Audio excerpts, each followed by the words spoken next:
It is a wild thing to release a book into the world.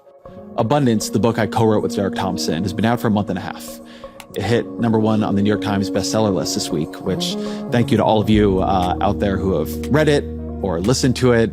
No way that would have happened without you. It's doing things out there that I never really expected it to do, creating arguments that I didn't see coming, which is amazing. And so I wanted to have on today two people from the left, which is where much more of the pushback than I necessarily saw coming has come from.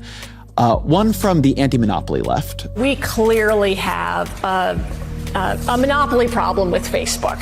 Zephyr Teachout is a law professor at Fordham University. She has mounted runs for governor, for state attorney general, for Congress, has authored a number of books.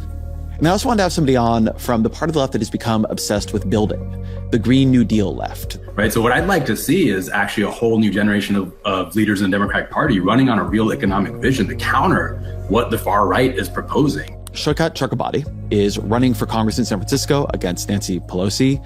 He's the president and co-founder of the New Consensus think tank, and he was AOC's first chief of staff. He helped recruit her for Congress and run her campaign.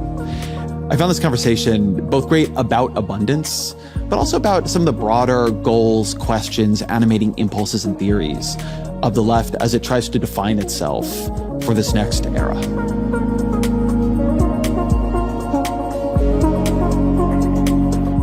Shoukat Chakrabarti, Zephyr Teachout, welcome to the show. Thanks so much for having us on. Yeah, thanks for having us. So my simplest summary of abundance is it's an effort to focus people on the question of what do we need more of and what is stopping us from getting it? So I'd like to hear from both of you about what you think of the book's arguments, where you agree and where you disagree. And Zephyr, why don't we start with you? Yeah, I mean, I appreciate how you led off because I do actually think there's a deep disagreement. I'll start with the deep disagreement, and then there's some areas of genuine agreement, and we should talk about those as well. But I gather you're having us on to really fight out the I want the deep disagreement, right. There's an area of deep disagreement, and there's areas of specific disagreement. So the deepest disagreement is actually what you started with, which is the question of focus.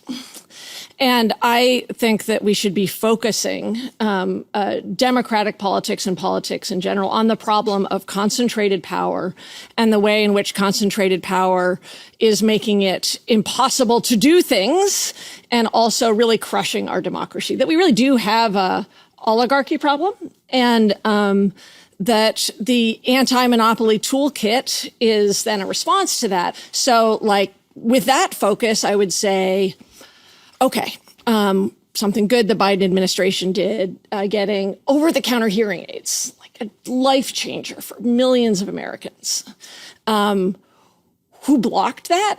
Well, it's an oligarchy in the hearing aid market. There's basically 5 companies that control the hearing aids, and they did everything they could to slow down the procedure, to use the best friend of the Chamber of Commerce is a long notice and comment period that slows down government from doing something really good and meaningful. So I use that as a micro example, but the macro critique and disagreement is around focus.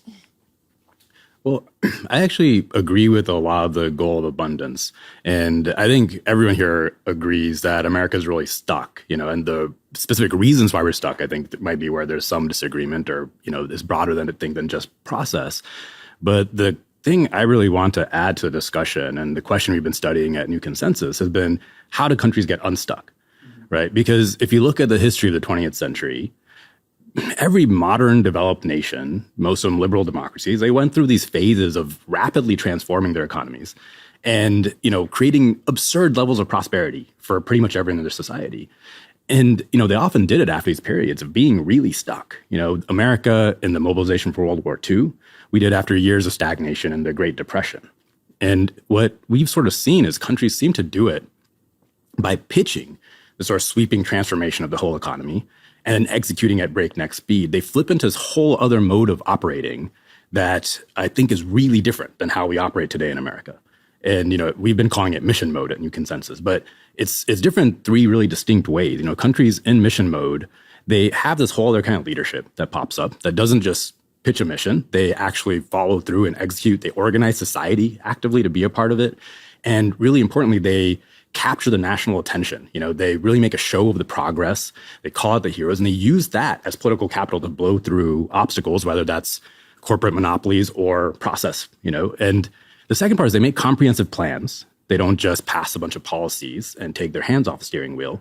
They actually plan for all the things that'll need to happen to make things happen. And they create, the third piece is they create financing and executing institutions. And so America used to have a bunch of these all across our society. During World War II, the largest that we've ever had was one called the Reconstruction Finance Corporation. And the RFC was it wasn't just a public investment bank. It was like a project manager. It would go out and find problems and find bottlenecks and push and actively make sure stuff got done, things got built, do whatever is necessary to just push things along. And we've really tried to find examples of societies that managed to do this kind of broad-based prosperity through iterative, slow reforms. And it's really hard to find a single society that did it. There's something about the scale and speed of a sweeping transformation that creates this momentum that gives you this escape velocity where these countries finally get the gumption to tackle all these obstacles that are standing in the way of progress. And so that, I think that's the big piece that's missing for how do you actually get past all these obstacles that we're talking about. Oh, this piece is super hard. Yeah, sorry, Zephyr, you want to jump in? I just want to make sure that we keep something I think that is really important, really central, which is democracy. And so, when I'm thinking about examples, and, you've done a lot more research in other countries, but in the United States, obviously we're going to look at FDR, and we aren't going to spend all our time on the New Deal. But we see that for FDR in the first term, it was more of a top-down vision. Let's just get things done. And he found it didn't work. And the buy-in for that, he needed to bring an anti-monopoly agenda. And, when you and I worked together, I think 8 years ago on visions of the Green New Deal, I think an underappreciated aspect of the Green New Deal is it's not just a technocratic top-down vision. It is very much about a vision of power. I think one of the places where I differ, maybe with your school, is I tend to work backwards from a policy outcome I want to what I think are the obstacles that are getting away. Those obstacles are almost always in some way related to some kind of power wielded by someone, some group, but it can change pretty dramatically in different places. So I want to ground this. The single biggest item in virtually every household's budget is the home they live in. It's the rent, it's the mortgage. So there's a new RAND report. It came out after my book was written. It found it costs 4 times as much, more than 4 times actually, per square foot to produce publicly subsidized affordable housing. So the public affordable housing that I think the left supports in California, as it costs to produce a square foot of market rate housing in Texas. This is to both of you. Maybe I'll start with you, Shaikat, because you're in California. Why do you think that is? Well, yeah, we have a huge housing shortage in California. I think the process that we use to build housing is crazy. Everyone knows it's not going to build enough housing. We'd have this process in San Francisco where you approve on a parcel by parcel method and a parcel by parcel method to decide which housing gets built. And so that process is a big part of the problem. But I don't actually think it's just going to be process that'll fix it, because what we see is often financing is a problem. Mm-hmm. Yeah. Like last year, a bunch of construction projects in San Francisco got stalled because interest rates went up. So construction loans got very expensive. And our current approach to that is throwing our hands up and saying, well, I guess that's too bad.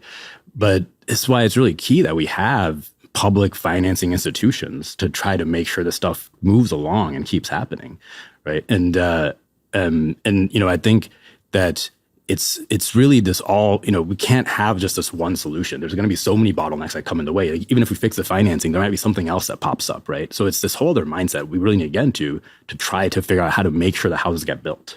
Zephyr, what's your take on this? Yeah. Housing is a global crisis right now. It's not just an American crisis, then especially the cost of housing. But California versus Texas, I want to keep grounded there. Yeah. Why is it 4x more? If you just look at market rate housing, California, it's more than 2x more in Texas per square foot. Yeah. Why? So I as I wrote in the review, I have some some initial thoughts on housing, but I actually think there's a lot of areas of overlap on housing, that we both agree that there are actually significant problems with zoning. My suspicion is that there is a decent amount of problem in the concentration in the home building market and in some of the supplies for construction market. I don't know if that's different in those different areas. It just seems unlikely to me that California would be much more porous to corporate power than Texas. Yeah, but I actually suspect, like, I don't need to fight you on particular housing policies that you're deep in the weeds of on zoning policies. No, I think your theory, as I understand it, is that the main reason for the cost difference is left-wing resistance. Like, is Rick Caruso, I think Rick Caruso is this billionaire in LA who was leading a big NIMBY movement to make sure that you didn't have any reform on single-family housing. Does he fit into your story? Yes. Yeah, so, okay. I mean, you cannot cover housing in California or New York City, where you and I now live, and not find a huge amount of NIMBYism. Or, I mean, Rick Caruso is currently suing to stop the development of, he's using the California Environmental Quality Act to sue to stop a development next to one of his malls, right? Which implies to me there's something wrong with the California Environmental Quality Act. But I think the reason I'm grounding us here, one is housing is a big deal. I think there's sort of a tendency to it has been interesting to me to see many of my friends on the left sort of yada, yada, yada housing. It's like, no, of course we all agree on that. I'm not sure we all agree. And I want to come back to the question of financing. But the reason I bring it up is I actually think power is incredibly important here. But power is very much related to process. And I think we all would probably agree that the way we do regulations now has created this feasting capacity for special interests. It's very easy for them to come in and delay and in particular and for reshape, corporate interests. and in particular for corporate interests, because they can hire the lobbyists, the lawyers. But one of the reasons that I'm very focused on the way we have created process vetocracy is it creates entry points for all kinds of incumbent players. Sometimes that's corporations, sometimes it's unions, sometimes it's local homeowners, sometimes it's people I am allied with, sometimes it's people I'm not allied with. But what it isn't is visible. And the more you have process that is complex and delay-oriented, but also in the shadows, you have to know the planning meeting is happening, you have to know how the notice and comment period works, the more I think what you have done is open your system to all kinds of capture. How do you take that?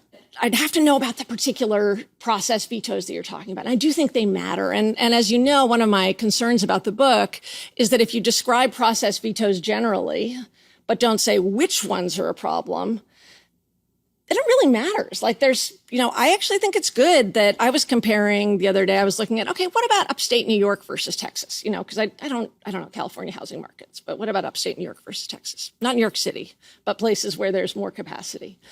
And roughly, it's not 2 point times. It's about 20% more expensive, 10 to 20% more expensive in upstate New York to build than in Texas. And some part of that is labor. And I think that's good. I think it's good we have a more unionized labor force in New York than we do in Texas. So can I come back to you with another example, which is, I think, an area where I want to stay on housing, and then we can talk about another example, because what you just said about the cost of construction is important. I want to throw this to you, because this, I think, is where it gets even harder. Zephyr just said, look, one of the reasons you're going to have a higher cost of housing construction in upstate New York than Texas is we use union labor laws or we use prevailing wage laws, depending on what you're looking at. And the more I've dug into this, the more I have come to see that in blue states or under Democratic governments, we have made the cost of public construction very high. The reason I started with an example about why is it more to make publicly subsidized affordable housing? Why does that cost more than market rate housing per square foot in California? Why is it much more than it costs in Texas? Is it begins to force you to confront all these rules the government has placed upon itself. They add delay and they add cost, which if it all then got done would be fine, but sometimes like in high-speed rail in California, it doesn't. How do you think about the cost of construction in a place like San Francisco? So, well, first off, just in the San Francisco versus Texas example that we're talking about, I just want to make one sort of point there, because Austin, which is a city that people refer to a lot, where they did a lot of streamlined permitting, construction went up, rents went down, really good. But it wasn't actually enough, right? There's 50% of Austin's population still cost burdened by rent, right? And now construction slowed down because part of the reason costs went down was a lot of people left Austin at that time. It started having net migration out of Austin. And so now what happens, right? I think there's another example of just doing the permitting streamlining isn't going to be a silver bullet. But when you're talking about costs, I'd say, there's not one simple answer. I think the optimism here that I have is you look at Europe, Europe can build stuff way faster and way cheaper than us. They have a way more unionized labor force. And I think what I wish we had in America, I wish we had large, union bargaining deals in a sectoral way, the way many European countries do, and do this at a society way. I wish we didn't have to, jam all these requirements into legislation because we had actual societal solutions for it. But I think it's possible, and the other thing Europe does is on a lot of these process questions, they empower their agencies to have more empowerment. They have more power to actually make decisions, right? Sometimes we over-index on how much the process is getting in the way, because what you see in a lot of cases is we add process, but stuff still gets built. China in the 1980s, when it was going through massive amounts of development, bringing in American companies, made those companies jump through all kinds of hoops. They had to train up Chinese workers, they had to do joint ventures with Chinese companies. But there's this overall mindset of we actually have to get this stuff done that was different there. I think that's the bigger thing that's missing. It's, even in Europe, they have timelines on how long these environmental reviews can take, right? And in America, I think the bigger thing that's happened is we've let open-ended lawsuits and this general kind of culture of letting things languish forever take over. I think it is underappreciated how differently Europe does government than America. We took a pretty different path from countries that I think we imagine to be similar. And so, people often say, well, of course you can't build subways in New York City. It's a big old city now. But they do it in Paris, which is an older city, right? And I say it in the book, the difference can't be unions, because these countries have higher union density than America does. It is a difference in the way the government acts and approaches. Do you have a view on sort of what the key differences are, but more the point why America and Europe took such different pathways in the back half of the 20th century? My theory for why America and Europe kind of ended up differently is Europe actually did their post-war boom and all that development in a more democratic way than we did. We had this Robert Moses era, where we didn't get a lot of public buy-in. We did, demolish a bunch of communities. And then we got the backlash, and now we can't build for 50 years, right? Whereas Europe, I think, took more of an approach of trying to bring society in through this development. But I think the larger theory of why everywhere is stagnating is, I think countries just have to go through these periods of renewal where they really go for it. And all the European democracies did this in peacetime post-war, right? When they're doing their booms. And it's in these contexts of a larger society-wide transformation that you're able to do things like change the housing rules, because housing is a big deal. But if you just do a whole politics around housing, that's not a big enough constituency to call for the huge kind of structural reforms you need across society. In France, for example, they built TGV, their national high-speed rail during their post-war boom. I know you talk a lot about California high-speed rail, but if you look at how they did that versus how we did California high-speed rail, it was this comprehensive plan where they pitched the country on the whole network, right?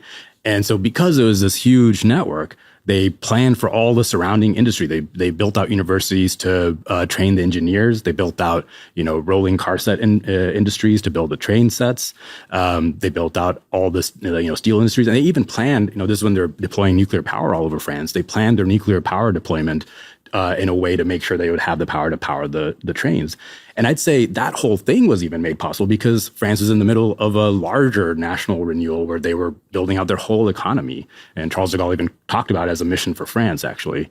But in the flip side, we got California high-speed rail, where they had this project, which was one line. And I just think it wasn't big enough to use the political capital of that project to push through the CEQA reforms or whatever other reforms we would need to make that go faster. Well, they also didn't try. Right. I don't think it was I think it has been more recent that there's this sort of appreciation that something has gone wrong. It's like these examples have stacked up: the Big Dig, the Second Avenue subway, high-speed rail. Yeah. And I mean, it takes time to realize you've gotten into a hole. Well, I think we've lost that muscle. I think we've totally lost that muscle of how do you actually do the kind of comprehensive planning, the execution of these big projects and the transforming your whole economy. And so I don't think they thought they weren't trying. They were just doing the normal thing politicians do. Zephyr, there's an example you had wanted to bring in. Yeah, well, I actually do want to turn to green energy because I think it's really important. But I do want to use pick up on what you're talking about the Second Avenue subway.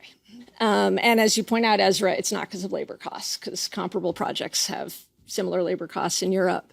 And there, I don't think you can look at what has happened in New York public transit, subway, and real estate without telling a story of money and politics. Like one of the big differences between the United States and Europe during the period you're talking about is that we said we allowed for unlimited campaign spending. We basically made the job of politicians to be a fundraising job. And then in Citizens United, supercharged that by allowing corporate spending. So in New York, to be particular about housing and the subway, it meant that the Real Estate Board of New York has this outsized power in state politics and gets just a lot of giveaways that most people think didn't make that big a difference and led to really expensive per square footage housing. So that sort of occupied the space on housing. And then it led to New York's state government under Andrew Cuomo first starving the subway. So then it had to spend all its money doing fixes that would have been much cheaper to fix earlier.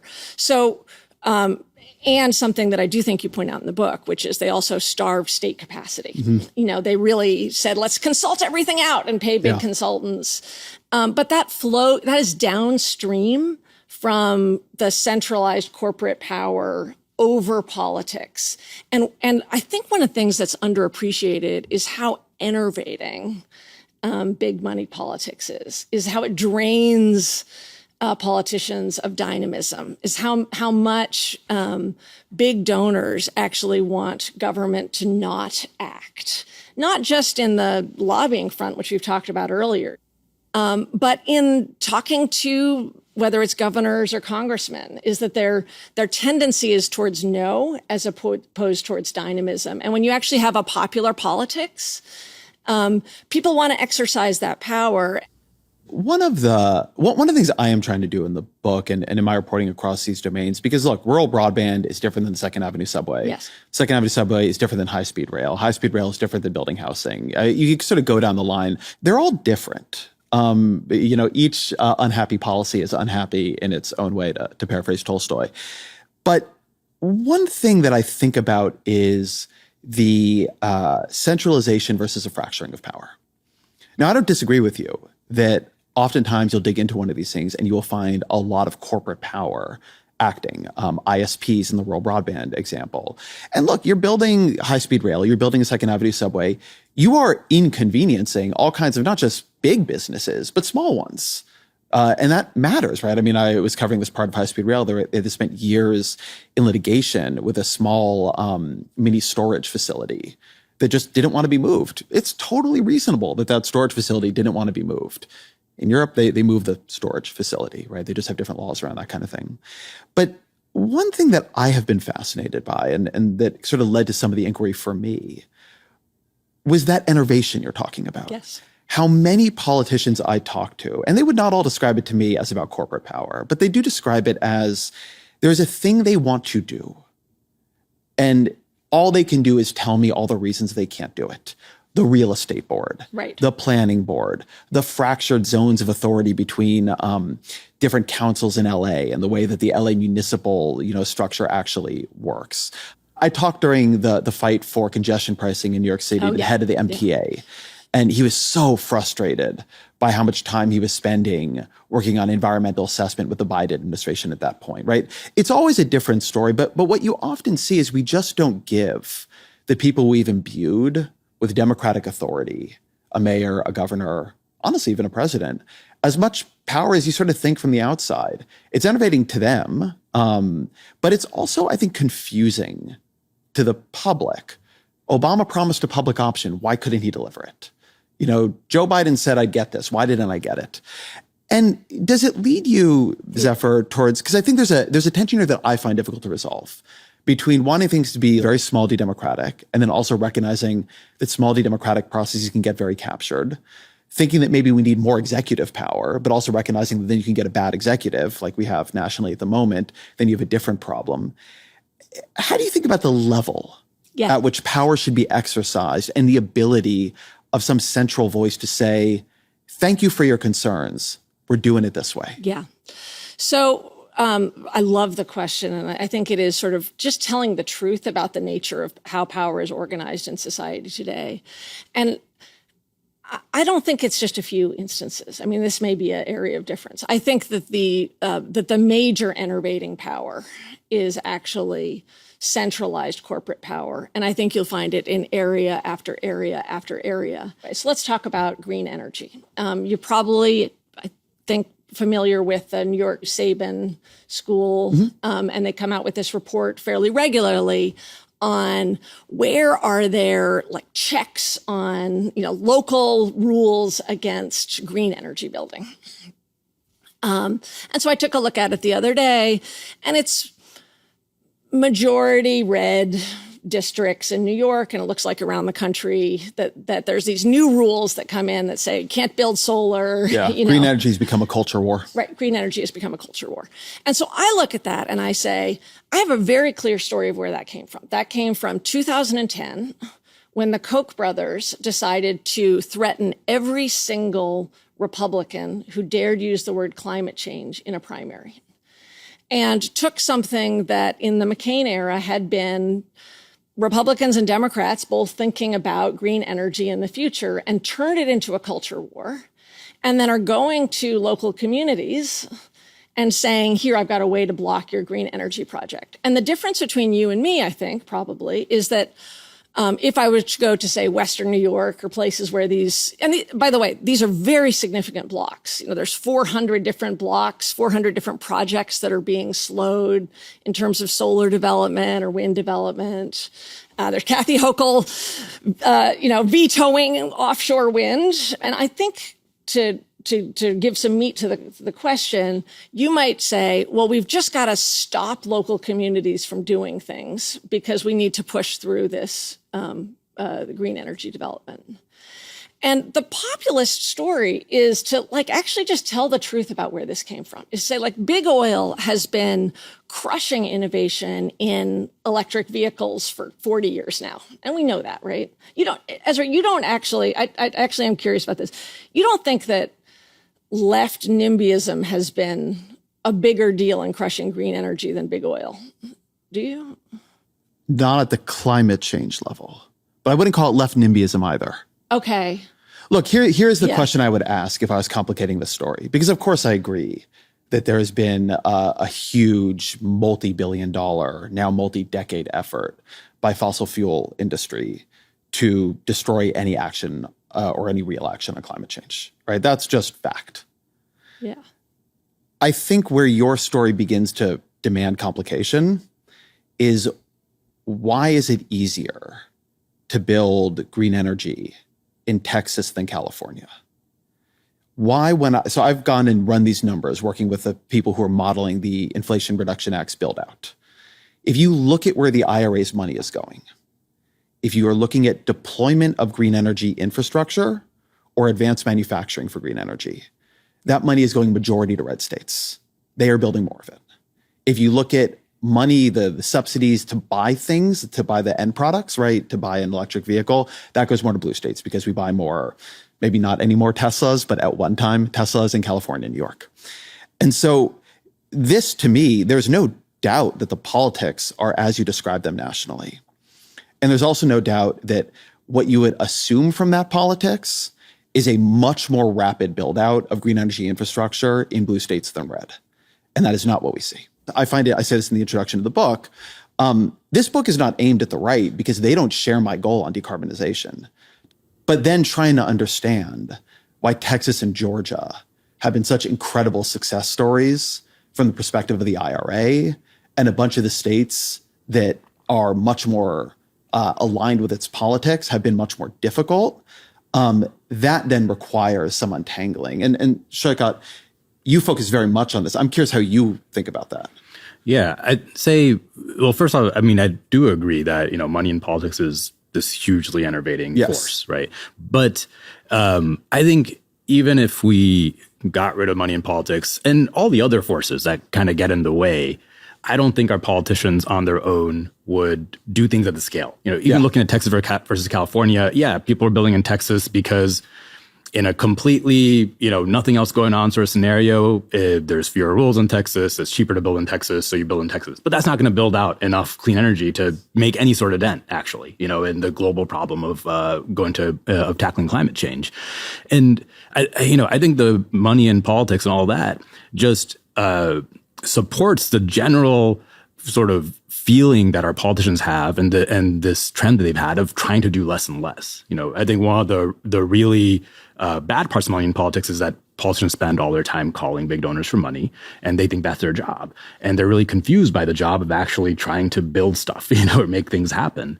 But I think, there was an interview with Hassan Khan, I worked on the CHIPS Act on Odd Lots yesterday, and he was talking about the stuff that actually got in the way of the CHIPS Act, right?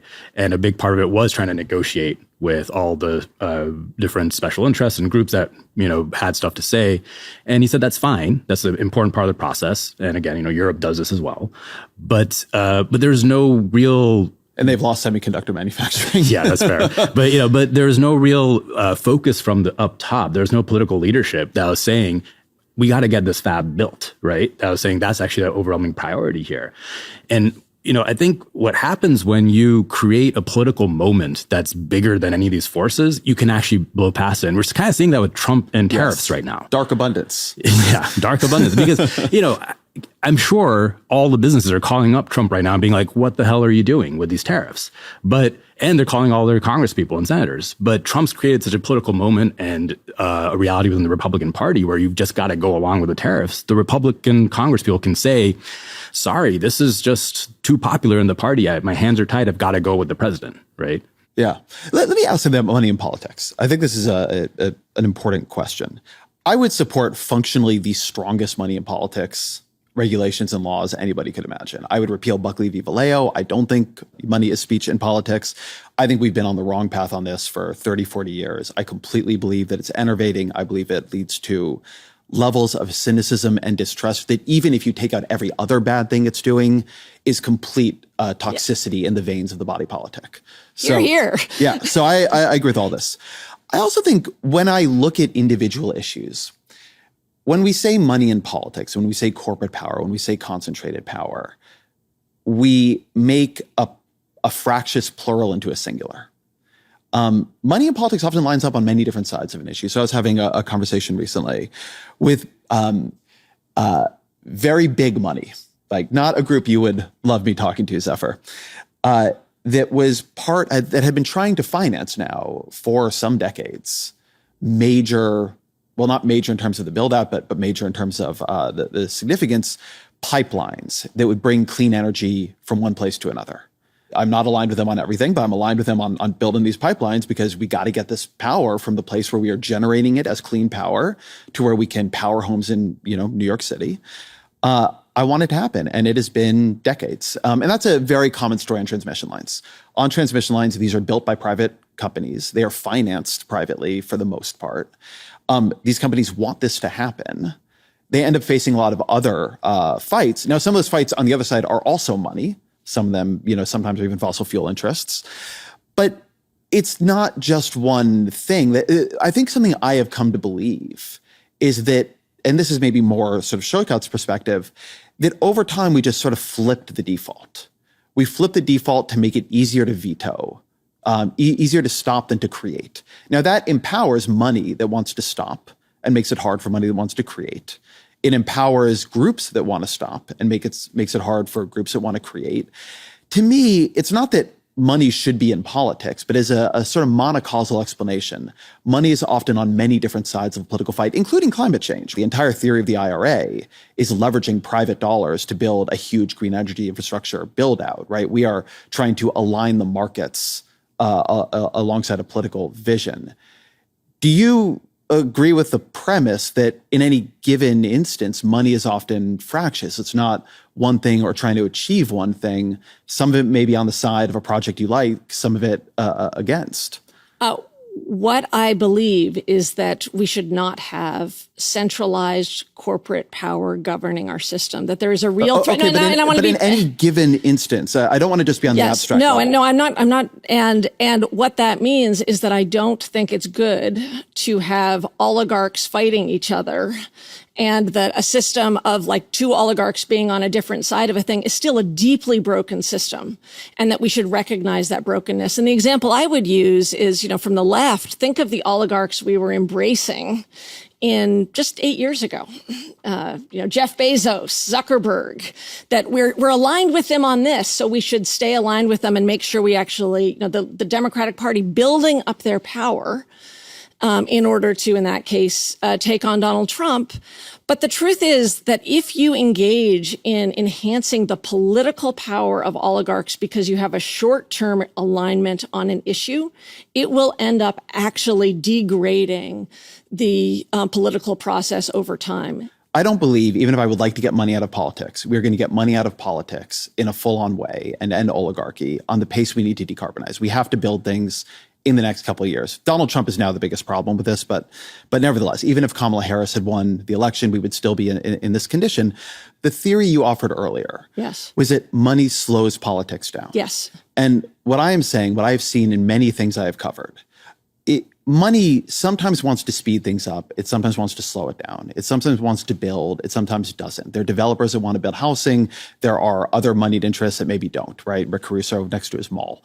And so that there's something here that it's not just the fault of money in politics, because there's money on all sides of the issues, that there's something else going on, that if we want to be able to build these things fast, we're going to have to take it at a systemic level, and the interests around that are going to be fractious and not unified. We have to make choices. So the deep difference is, I believe, in fact,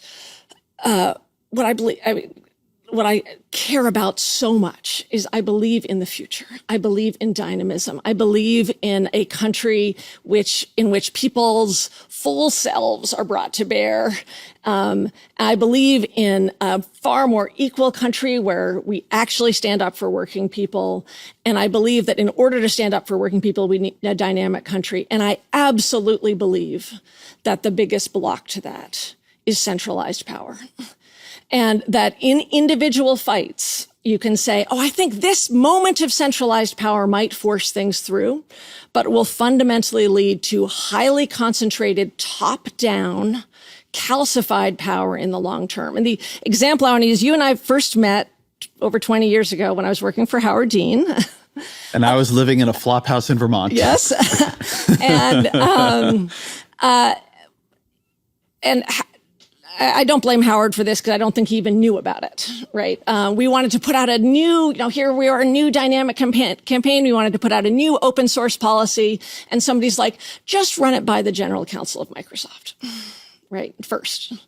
And I was new to politics. I was totally shocked, right? That is a veto.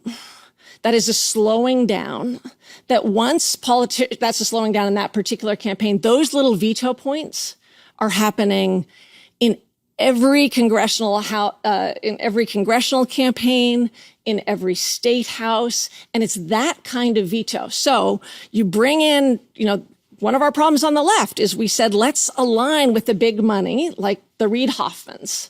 And then Reid Hoffmans basically says, we can't have Lena Khan's dynamic use of government. She's somebody you would love. She was willing to break eggs to get things done, to cut through the bureaucracy to actually achieve things. And you have Reid Hoffman and other big, wealthy tech billionaires saying, we are a veto point because of big money. You can't talk about those dynamic things, in the campaign. Maybe you should get rid of Lena Khan. So I think you're undervaluing what happens when you actually embrace big power for individual projects. They become veto power. They become significant veto power elsewhere. So, Shoykat, this makes me think about your leadership point. One of the things I've observed covering a lot of fights in Washington, I would say over time, the leadership of the Democratic Party became less and less willing to offend almost anybody who it considered in its coalition. Its coalition was vast, right? Its coalition stretching from Reid Hoffman and the general counsel of Microsoft on the one side to all kinds of like environmental justice groups on the other side. And I'm not saying literally no one ever got offended, but as I sort of like watched the procession from like the Obama era to the sort of Hillary Clinton campaign to the Biden-Harris era, and saw this in Congress too, it felt like as a matter of the governance culture, it wanted to run everything by everybody. And not literally anybody getting upset was an emergency, but the leadership became less and less tolerant of anybody being upset. Everybody had to get a little bit. You were in Congress. You helped. You ran AOC's first campaign, so you were part of the "Let's Piss People Off" caucus. I'm curious, one, if what I just said feels true to you, and two, what your sort of account of it is, like what you saw from it, and what you think is behind that culture, which seems much more dominant now on the left than on the like break every single egg of the global economy, right? Yeah, I think there's, it's not just about not pissing people off. I think it's a complete abdication of responsibility of leading. I think it's a lack of realizing that we need new ideas and we need an actual vision for how to do stuff. And in the Democratic Party, because it's not just, groups on the left. Like I went to a training when I was in Congress that was a training on how to get ideas from corporate lobbyists, right? I tweeted about it and I pissed off some people. But it's really hard to push new ideas. What did they tell you in that training? How do you get ideas? It was from very corporate matter lobbyists? of fact. Don't they come to you? I would have assumed they come to you with They ideas. do come to you, but in the training, it was like, if you're writing a bill, here are the people you can contact to get expertise, right? Similar to what you encountered in the Dean campaign. And, I think it's this complete abdication of responsibility of your role to actually put out solutions that'll solve real problems. Like the culture is more, we'll figure out ideas from everybody that's around us and kind of cobble it together into this Frankenstein monster. In general, like the pipeline example you brought up is a really interesting one, right? Because I think when you abdicate responsibility from actually pushing for new ideas and solutions, what you're saying is the interest groups, which I think often, as you're pointing out, Zephyr, are the big corporate interests, they're going to fight it out. So in the case of the pipelines you're talking about, I'm sure there's interest groups on both sides. So 20 years later, we'll come to some resolution. But in the case of natural gas pipelines, we streamlined all that, right? We put permitting under FERC. We made it happen super fast. We have 3 million miles of natural gas pipeline in this country right now. We built it super fast because there wasn't really an opposing, a big enough opposing interest group. And so that's sort of what I see happening in the Democratic Party is there's a real resistance to putting out actual solutions and putting out, real ways to solve these problems. And just deciding that we're going to take ideas from everyone. And I agree with Zephyr that tends to be the corporate powers that have more influence there. That is in there, but I think has gotten less attention. But we have over time, in my view, denuded the state of expertise. Members of Congress I think it is shocking how small the staff of a House member who represents like a highly populous district and maybe runs an important committee really is. And I'm not saying that's the only reason they outsource a huge amount of their thinking and their work to corporate interests, to nonprofits. But there is this whole theory in political science called legislative subsidy, which is that the real power of lobbying, or one of its real sources of power, is it is the provider of expertise. And not only is it the provider of expertise, it is a provider of expertise from your former colleagues who you liked. They leave a congressional office because, they've got 3 kids and maybe, one of the kids is in private school or all of them are, or, whatever it might be. We've held down congressional salaries. We've held down congressional staff sizes. That's all like high polling populist policy. And then, people go into various forms of the private sector or the lobbying sector and sell back what they know to their former colleagues. And in my version of abundance, where state capacity is very big, we need to fund the government itself a lot more. Like, this is where I'm not a Doge person at all. I mean, I'm not a Doge person on a lot of levels, but my view is they want to destroy state capacity. Their view is that everybody would be more effective and productive in the private sector. Whereas I would like people working for Congress to be both more numerous and make a lot more money, because we should have much of the very best expertise in the world helping Congress figure out its decarbonization policies, and helping, in California, we should have the best rail engineers in the world helping on a major high-speed rail build out. How do you think about that outsourcing of all these functions in the absence of in-house capacity? It's a major problem. And that's why, as you get into lower levels of government, lobbyist capture is even higher. Like in California, state government's worse than it is in Congress, because they have even less funding. And, I think if you look, what people actually want is not what Doge is doing. They want effective government. And effective government happens if you have either a very well-paid civil service, as they do in Singapore or Finland or any of these countries that have effective government. But in America, the tough part of that is you're competing against, Google salaries and all these high-paid salaries. And so I think one way you do that is you need to increase the salaries, you need to fund this stuff, but you also have to make it exciting. You have to make it something where the people working in government are actually feeling like they're making an impact. They often do, but the people I talk to who the most want to try to fix how fast government goes are the people who work in government. It's people working in the State Department and Treasury, wherever. They get very radicalized. It's very underreported. Yeah, because they're going in there and they're making a real sacrifice. All these people could be making, $500,000 at a lobbyist firm, but instead they're taking a huge pay cut to do something good. One of the things I learned when I was in Congress was if you're a former member of Congress, you can be on the House floor. So what do lobbyists do? They hire former members of Congress so they can whip votes on the House floor. They're not supposed to. It's technically against the rules, but, come on. How do you think about this question? First of all, I think it's huge. And I think the examples you use of like, we're just outsourcing this thinned state, this sort of thinned and enervated state is a very significant problem. And I just want to use some counterexamples about a direction we can go, which may help, you understand sort of why I think there's such possibility in the anti-monopoly movement. Because a lot of what happened in the anti-monopoly movement is we started actually learning how business actually works. Like, we're learning how the John Deere actually limits repairs, returning to the center of democratic politics, an understanding of like what happens with inhalers, what happens with fire trucks, what happens with the franchise system, asking a set of questions that frankly we didn't ask for 30 years. Like, what is happening in the vast bulk of the American economy? What is life like for working people on a day-to-day level? What is life like for a farmer? And so some of the areas where you saw the most active government in the Biden administration, and Biden administration was not coherent on this, right? Like, there's different departments. You saw Pete Buttigieg, who came in, was willing to, break some eggs, get things done, stopped the first airline merger in 30 years, really got into the weeds of how transportation supply chains work.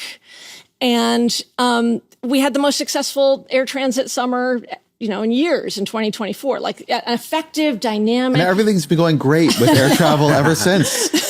But I think he did a great job. Yes, it's not Pete Buttigieg's fault. Right. I think he did a great job with the DOT. And so what I want to say is its capacity, its desire, its drive. I think the drive comes from a vision that you are standing up for working people against the big airlines. Like, that is actually a motivating drive, and it's a politically motivating drive. But the kind of expertise we want matters. It's not just expertise generally. It's, I think, where the Democratic Party really should go is understanding, how did we allow the greatest geographic inequality in American history in the last 20 years, where places like Utica, New York are totally left behind? Like, that's weird and strange, and we should treat it like weird and strange. How did we allow diapers to get so expensive when we should have, like real innovations in eco diapers instead of just this kind of incredibly expensive, price gouging, frankly, during the pandemic. Real expertise in the nature of business. And I think sometimes people think of anti-monopoly as anti-business, and we're like, no, we're the first pro-business real movement in a long time. It's not the choke point businesses that, like you note in other contexts. The problem of choke points is they enervate. Like, why even bother make a new eco diaper if you're just going to get crushed? Yeah, and that's a really important point, because if we actually embark on these big missions and make it exciting enough to be in government, we don't want to just be anti-people who know how to do stuff. Like when we did the World War II mobilization, the guy who ran a big part of it was this guy, Bill Knudsen, who was actually the CEO of GM. Right. But he had come up as an engineer, through the factory floor. He understood how that whole economy worked. And that was why we were able to organize all the other CEOs and the entire economy to do the war production. Previously, FDR almost hired like a banker, who did the World War I mobilization, which wasn't as good. And that guy said, no, you got to get someone who actually knows this stuff. And we need to have people like that now. And unfortunately, Elon Musk is now going and just destroying government, but we need a Bill Knudsen today. I feel like the left has developed a very complicated relationship with expertise from the business world. So on the one hand, some of the people who I think are the heroes of this era and this movement, Gary Gensler, say, who was a high up banker before he became a regulator, obviously come from the worlds that they now regulate or that they oversee. And of course, those worlds have people with incredible expertise. I mean, there's a granularity to how every industry works that is very, very hard to attain from the outside.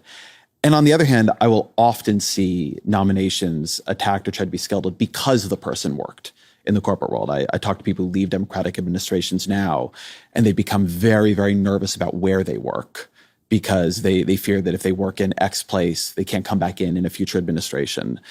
And I feel like there has not emerged a clear criteria for this is the kind of person we're willing to hire. This is the kind of person we're not. This is when corporate experience is a good thing. This is when it's not.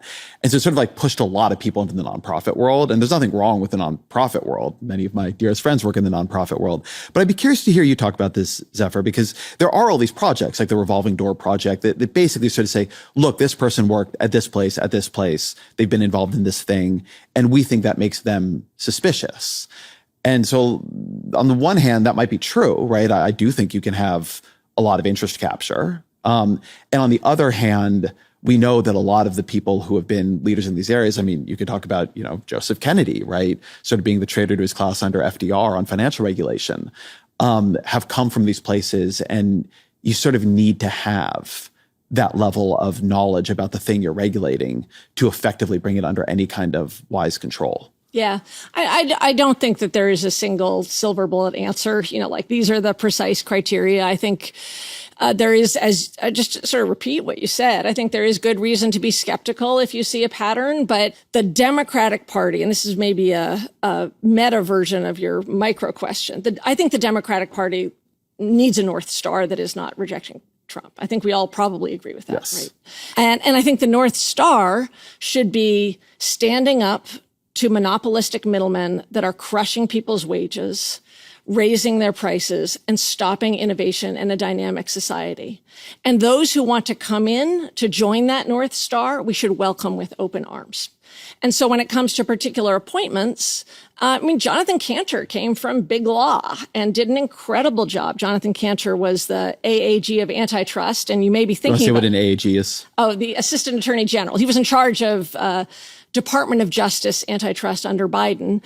And even if you don't know his name, you are living in Jonathan Cantor's world these few weeks, because we have the biggest antitrust trials in 30 years happening, with the Google being found a monopolist now 3 times, looking towards a breakup, a really powerful, dynamic, used his capacity, very, very effective head of antitrust under Biden, and he came from industry. So I don't think there's a single answer here. I don't disagree on a bunch of the anti-monopoly questions. Like, I think Google is a monopolist.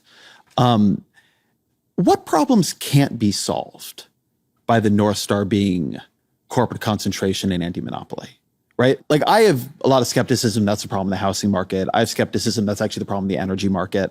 But we might disagree on some of these, but what can't be, right? I think my critique sometimes of what I hear is not so much that I disagree with it, but that I disagree about that it will solve as many problems as is being claimed. Yeah, no, I But don't. what really worries you that you just don't think this particular frame answers?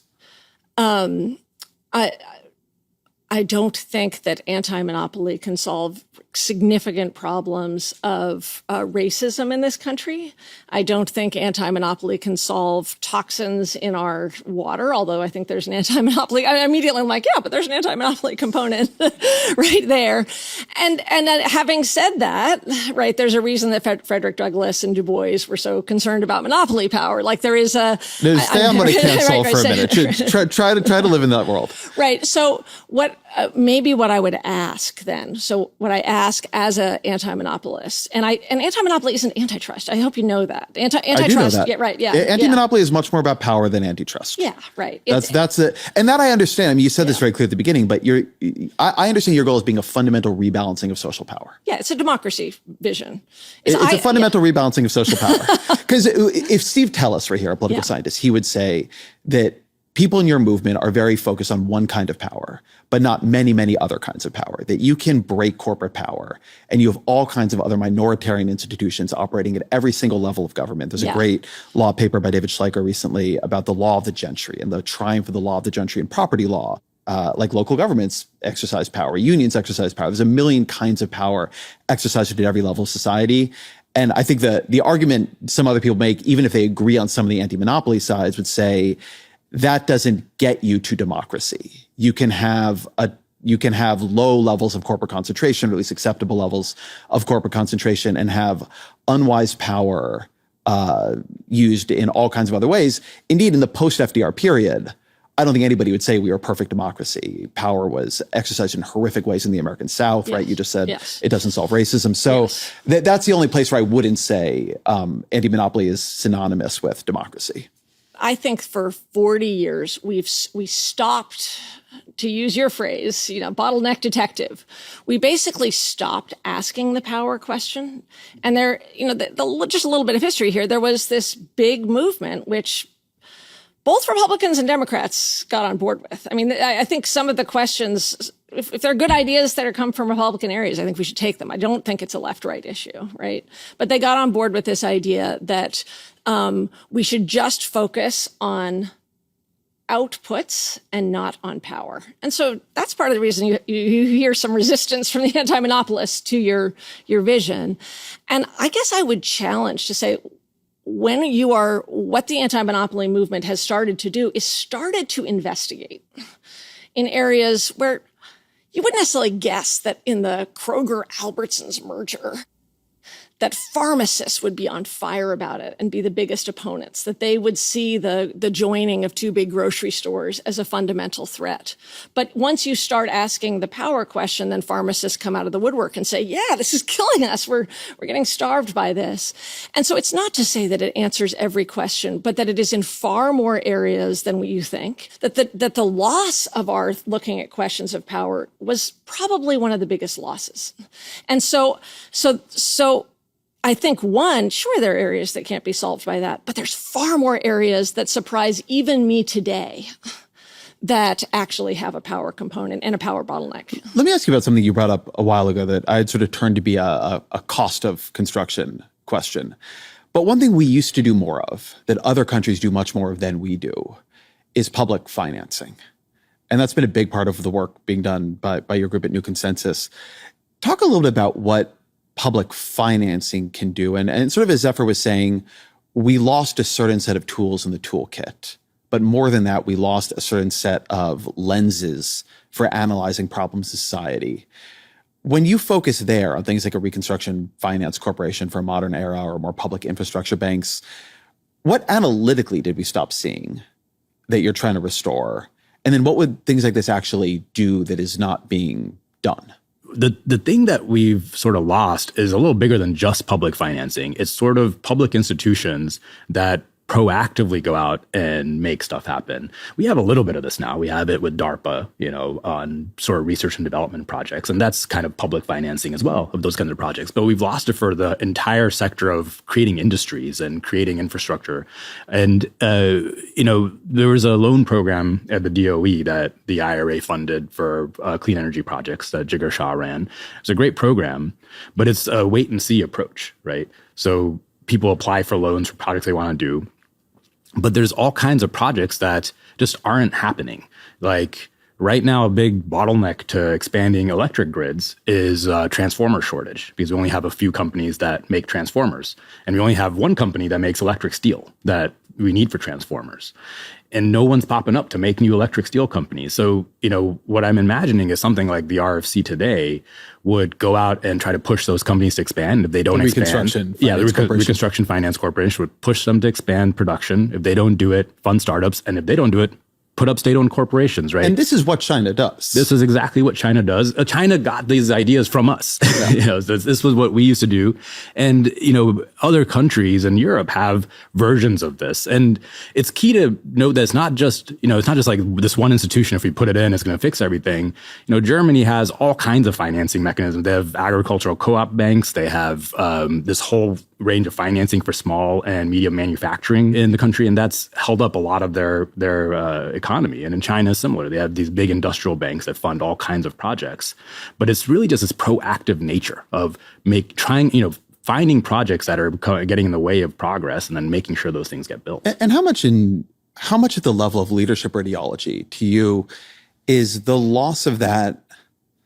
People talk about neoliberalism, and I think neoliberalism is a very complex and weird and abused term. But one thing I believe, we write this in the book, is that Democrats stopped intervening on the production side of the economy. They more or less began to trust the market. Maybe you had to put some rules on the market. Maybe you had to put some curbs on the market. But the idea that you were going to intervene to do things the market wasn't going to do, or create markets for things that needed to happen that weren't happening, it fell out of favor, not in the sense that it would be desirable, but in the sense that it was even possible. The view is that the government will fail, right? If it tries to do this, industrial policy fails when you try it. That picking winners and losers is always the line, fails when you do it. Then obviously over there came China. And I think that changed the intellectual side of this. But how do you see what happened there, both ideologically and when you look at where the leadership of the party is now, do you see it changing? I think that is the big part of the story. The major part of the story is, after the New Deal, and there's a great book called Invisible Hands by Kim Phillips-Fein, which really details the push of that ideology over 40 years, a long-term plan. And, I think that's why even when presidents came in wanting to do a little bit more, Obama, I forget which book, but there's some book where Obama actually said after a session, shouldn't we do our moonshot project now? But he was surrounded by people who was like, no. Obviously we shouldn't be doing that. When they're talking about they tried some, right? High-speed rail, smart grid, electronic health records. I always think about those as being the big signature moonshots of the Recovery Act. And none of them actually happened. And they were so tiny. I think that was part of the problem. In the context of larger economy, you can't just say one little high-speed rail line, right? And they did. They also funded Solyndra and Tesla, as you point out in the book, right? But they only wanted to do those two projects, and they just focused on the failure of Solyndra rather than the huge success of Tesla. Well, that guarantee program funded more than just those two. Yeah, but those are the big ones. Those are the big ones. And everybody knows Solyndra. This to me, I was thinking about this. I did this show with Tom Friedman recently about China. And one of the ways I think Republicans specifically, but then in response, Democrats also, have really hindered government is by becoming too afraid of failure. And the feeling that if you loan money to something that goes belly up, if you fund a grant for science, it can sound funny if somebody says it at a speech. And one way to just destroy not just state capacity, but state ambition is to make the state so cautious. Some of the process and procedure we talk about, it's endless auditing and oversight and procedure to show you're doing nothing wrong, which in the end makes it so you can't do all that much right. I completely agree with you. And I want to say it's one point that I don't think I've seen anybody talk about in the book, but I thought was great, is that you highlight the problem with the Golden Fleece Awards, and the way in which we started. Do you want to say what those are? You'll remember exactly, but it's the award for the stupidest government program. Who was it? I want to say it's William Proxmire, if I'm not wrong. But also, you just saw Donald Trump doing it when he stood up and he says at the joint session of Congress speech, $8 million for making mice transgender. Which also was not what was being done. You don't know how to make mice transgender. But it's a common thing in politics. And you even hear it from Democrats sometimes, this sort of picking out of the thing that sounds embarrassing.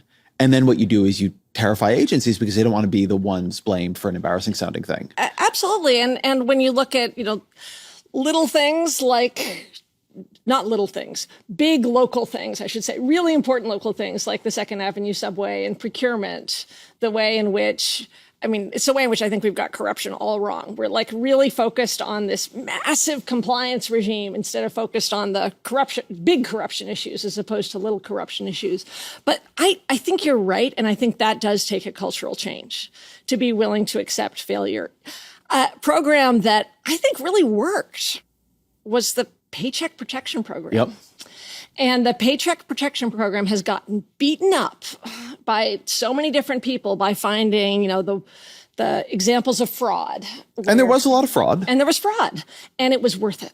It was absolutely worth it to support businesses around the country, to keep them open during COVID. It was worth it for the workers, for those businesses. In order to do great things, you do actually have to do things wrong sometimes. And I really loved that point in the book. Well, let me go back to this point about corruption and what you said about the Paycheck Protection Act, because one thing you see with the Paycheck Protection Act, with unemployment insurance in that period, and this comes up a lot, when there is a agreed upon crisis, the government will throw out a bunch of its normal rules and procedures and act really fast. So I tell a story in the book about Josh Shapiro's rebuild of the I-95. This bridge collapses after a fire beneath it when a truck overturns. It's a crucial transportation artery on the Northeast Corridor. And he declares an emergency declaration and uses union labor, by the way, right? Doesn't throw everything overboard. But I talked to the transportation lead in Pennsylvania about the project, and I was saying, okay, how would this have gone normally? He said, well, just doing the contracting rules that we normally go through would have taken 12 to 24 months on the design proposals and the sort of contracting, bidding process and so on. Then I was on Gavin Newsom's podcast, and with just a funny sentence. And he was saying, well, you focused on that, but we did one of those projects in 9 days here under emergency declarations. And I had a different conversation with Wes Moore in Maryland. It's like, and they did this, I forget, I think it was a port, but they had another big emergency declaration project. And there are these, and I began to think about this question. If every Democratic governor I talked to is so proud of what they did under emergency declaration, where they were able to wipe out a bunch of rules, that you can track them back and why they made sense. The way they did the bridge project, the I-95 project, so quickly in Pennsylvania, was there happened to be two contractors working on that portion of the I-95 that day. And when the emergency declaration was made, the transportation secretary basically pulled both of them off of their current projects and said, you're doing this now. And they were on the project, as he said to me, like the moment the fire department released the scene. And on the one hand, that's something to be proud of. And on the other hand, you completely understand how if the way we give out contracts is the transportation secretary just says you, like that's an incredible avenue for corruption. But I'd be curious, as somebody who studied corruption a lot, how you think about this, because we've created such slowness in our efforts to root out patronage and corruption. I'm not sure we have rooted out the patronage and corruption, but we've definitely created the slowness. Something seems wrong here in the equilibrium. Yeah, I'll just repeat, I guess, what I said before, which is I think we focused on the wrong kind of corruption, right? So that what you want is systems where there are lots of contractors and there is competitive bidding. So it actually really matters that there's lots of contractors. That's an anti-monopoly issue, by the way, right? And then when you have those lots of contractors, and then you want systems that don't reward inside deals like campaign finance deals. But I think that we've thought we can root out corruption by doing micro checklist as opposed to looking at structures and systems, and that we should look at structures and systems of power as the big defenses against corrupt systems, as opposed to the checklist. I mean, we need some checklist, by the way. Like those checklists, you can't have no rules. Right, you can't have no rules. And I do think that there's some innovative things happening with procurement, but as I understand, there is a real issue with only a few suppliers. Like there is and that is one of the big that's one of the big corruption risks that we don't deal with through checklist compliance. You deal with through making sure there's more suppliers. This goes, Shrika, I think, to your idea of mission-driven politics, that there are these periods when we agree on a mission. Usually it's a war, but not that long ago it was a pandemic. It's raised for me this ongoing question of, on the one hand, you don't want everything done under an emergency declaration. Your normal rules should be good rules. And on the other hand, I've had sort of the same question I think that you're raising. I'd be curious what you've concluded about it, which is, how do you snap the system into more of a different mode? I feel like Donald Trump has come in and shown you can do it through will. I mean, I'm not happy about what he's doing or why he's doing it, but the boundaries that everybody else seemed to respect seem to have been norms, right? Where have you come to on this? I think it's actually important to remember that for most of the cases in the 20th century, it wasn't under a war or some kind of emergency like that. You know, there was usually some political party that came into power, you know, in Western Europe or in South Korea that really just pitched the mission of let's get rich, you know, let's make society rich. And you know, Finland did this after the fall of the Berlin Wall in like the 80s and 90s. And that was pretty recent. So it's possible for politics to come in and say the mission is our society has been kind of declining, we're stuck, people's wages have been stagnating, and we actually need to fix that. And I actually think the politics is already almost there. I think that's what people thought they're voting for with Obama and with Trump, and to an extent with Biden. Biden really campaigned on a bit of a mission. And it was in a crisis. And it was in a crisis. Which increased people's ambitions by quite a bit. Yeah. And you know, I think there's just been this general sense that whatever the current political order is not delivering the promise that people have had, you know, that America made to people in the post-war era. And so we're looking for something new that's going to start delivering that again. So I think the real challenge actually is for a political leader to come in and really pitch the whole thing. You know, Operation Warp Speed happened during a crisis, but it wasn't a big enough. You know, it's like one small mission. We have done a lot of little small missions. We just need Operation Warp Speed for everything. And it's through that mission that I think you figure out what the new rules and institutions should be. You know, it wasn't like we threw out all the rules during World War II. There was tons of paperwork, you know, and the companies complained constantly about all the paperwork they had to do.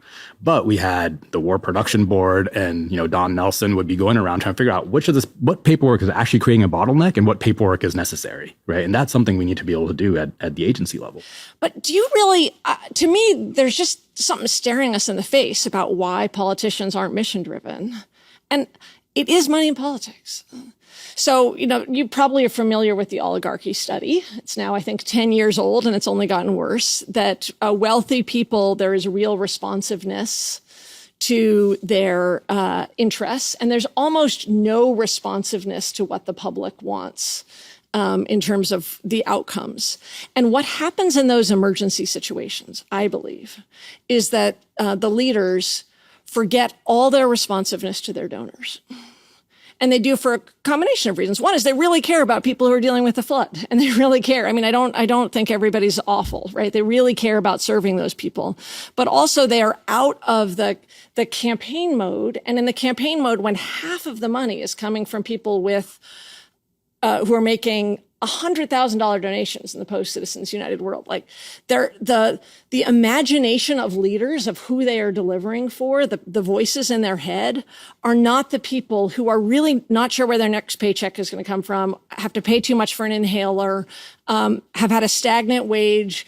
Their own sense of mission has truly been clouded by money in politics. And so breaking that's not an easy thing to break. But I mean, if Bernie Sanders had been president, right, if Bernie had won, I don't think any of us doubt that he would have felt like it was an emergency, right? That it's an emergency for working people in this country, in the sense that he would have figured out how to do what Pete Buttigieg did, or Lena Khan did, or Jonathan Cantor did, or Shapiro did in those moments, is to take the tools of government to serve the working people of the country.